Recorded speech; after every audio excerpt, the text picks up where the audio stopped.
দিদিরা, মায়েরা, তারা প্রাচীন ঐতিহ্য পরম্পরাকে ধরে রেখে তাদের মতো করে আলপনা তারা দিয়ে থাকেন।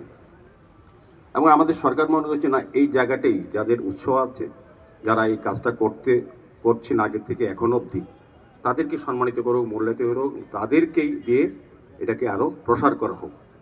সেই উদ্দেশ্যে আমাদের সরকার এই লঙ্কামোড়ার এই জায়গাটাকে বেছে নিয়েছেন।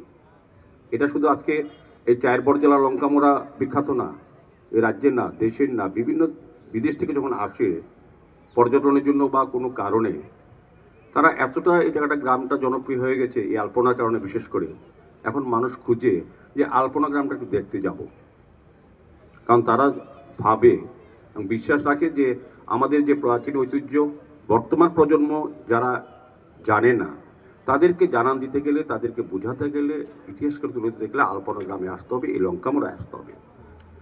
এই কারণে এই 3 দিনব্যাপী আলপনা এবং পিঠেপুলি উৎসব করা হয়। যে পিঠেপুলি আমাদের মাননীয় মন্ত্রী, আমার খুব শ্রদ্ধার জায়গা, যিনি রতননাথ মহোদয়, তিনি প্রতি সময়, তিনি আমাদের রাজ্য সরকারের খুব দায়িত্বশীল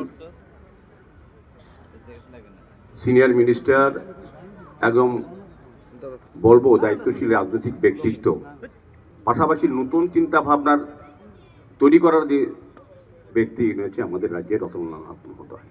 আজকে আমরা এই উৎসবকে এখানে যারা প্রারম্ভিক বক্তব্য বলেছেন, যেটা মিলন উৎসব, এটা নিজেদের মধ্যে ভাব আদান প্রদান করা, সংস্কৃতি আদান প্রদান করা, সৌভ্রাতৃত্ব বৃদ্ধি করা, সম্পর্ক তৈরি করা।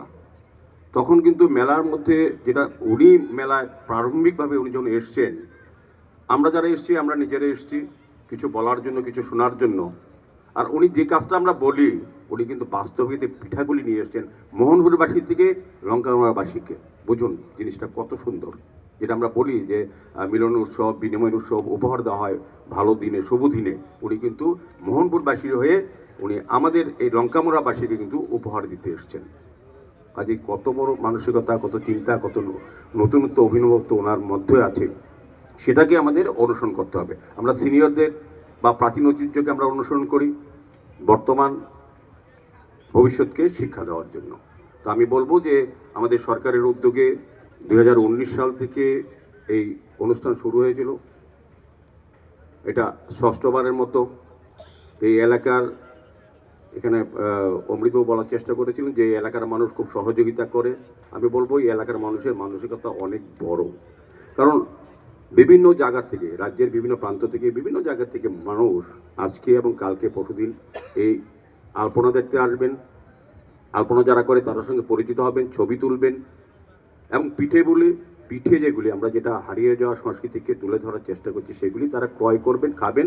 এটা থেকে দুইটা বিষয়, একটা যেমন মনের আদান প্রদান, ভাবের আদান প্রদান, মিলন উৎসব, জাতি ধর্ম বর্ণ নির্বিশেষে সারা রাজ্যের বিভিন্ন প্রান্ত থেকে মানুষ এই লঙ্কামোড়ায় এই কটা দিন কাটান, আসেন, আত্মীয় পরিজন, নিজের বন্ধু বান্ধবকে নিয়ে আসেন। আমিও এসেছিলাম, দেখেছি, আমার অভিজ্ঞতা আছে।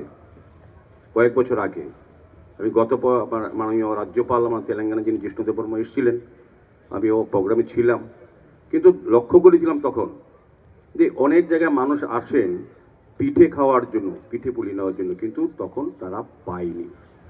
এই কারণে আমাদের যখন সভা হয়েছিল, দিলীপবাবু বলেছেন, যিনি কমিটির ভাইস চেয়ারম্যান, এবং আমরা রাজীববাবু সহ আমরা যে বসেছি, আমরা আলোচনা করেছি না যথেষ্ট পরিমাণে যাতে পিঠে পুলি পাওয়া যায়। এই এলাকার যারা মা বোনদের কাছে আমাদের অনুরোধ ছিল যে আপনারা আপনাদের বাড়ির সামনে সুন্দর করে সাজিয়ে পিঠে পুলি নিয়ে বসবেন, মানুষ আপনাদের সঙ্গে কথা বলবে, আলপনা দেখবে।